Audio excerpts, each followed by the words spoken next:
Supreme court neutral గా వాళ్ళ comments ఇస్తారండి. ఎప్పుడు ఒక సైడే ఉండదు.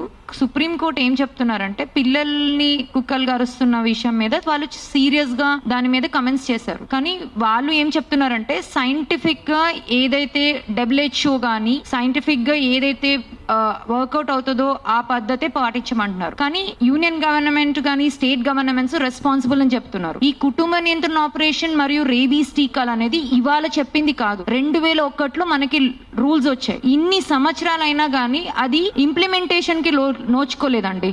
Complete failure of the state government అండి. లా ప్రకారం ABC animal birth control monitoring committee ఉండాలండి. ఆ కమిటీ లేదండి తెలంగాణ స్టేట్ కి. Telangana state animal welfare board ఉండాలండి. తెలంగాణ స్టేట్ బోర్డ్ 3 సంవత్సరాల నుంచి కాన్స్టిట్యూట్ అవ్వలేదండి. So complete failure of the government and the system అండి.